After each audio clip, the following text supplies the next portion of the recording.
Hello friend, কেমন আছো তোমরা? আশা করি খুব ভালো আছো। আমি খুব ভালো আছি। সুহানি সুচিত্রা চ্যানেলে তোমাদের সবাইকে স্বাগত। সবাইকে শুভ সন্ধ্যা। তো দেখো, সন্ধ্যাবেলায় তোমাদের দাদাভাই বললো কটা আমাকে মুড়ি মেখে দাও।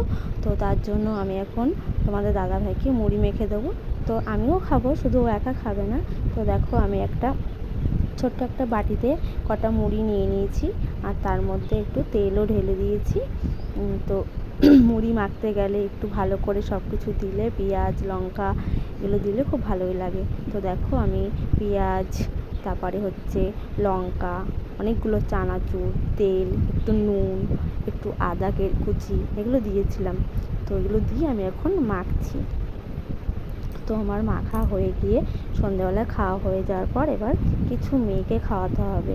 তো মেয়ে সারাদিন কিচ্ছু খায়নি, ও ছিল না বাড়িতে, ওর শরীরটা ভালো লাগছে না। তো তার জন্য এখনও বাড়িতে ওর বাবা নিয়ে এসছে, তার জন্য এখন ওকে দুধ গরম করে আর ভাত দিয়ে খাইয়ে দেবো। তো ওকে খাওয়ানোর পর আমি চলে আসলাম রাত্রেবেলায় রুটি করতে। তো রুটি করব, দেখো রুটি করব। আমার যা কি করেছে, আমি রুটি আটা মাখতে মাখতে দেখি আমার যা চিকেন কষা আর দিয়ে গেছে লুচি। তো তার জন্য আমি এবার কতগুলো আটা মাখা রেখে দিলাম, ফ্রিজে রেখে দেবো। তো এদিকে দেখো, আমি রুটি তৈরি করছি। তো না হলে যেটুকু রেখে দিয়েছি বাটিতে, আমার ওটা পুরোটাই লাগতো।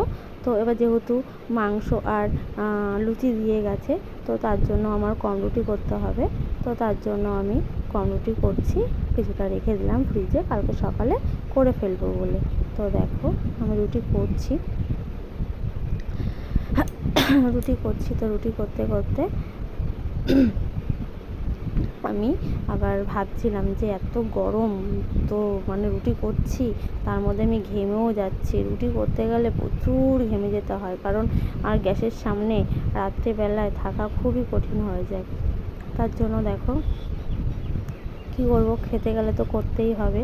তো তার জন্য করছি। তো এক একটা করে আমি রুটি ভেজে নিচ্ছি।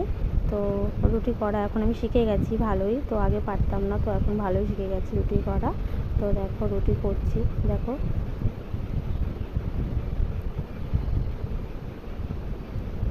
দেখেছো কি সুন্দর বন্ধুরা ফুলছে রুটিটা। তো আমি রুটি করতে থাকি, তোমরা ততক্ষণ চ্যানেলটিকে সাবস্ক্রাইব করে পাশে থাকো। টাটা।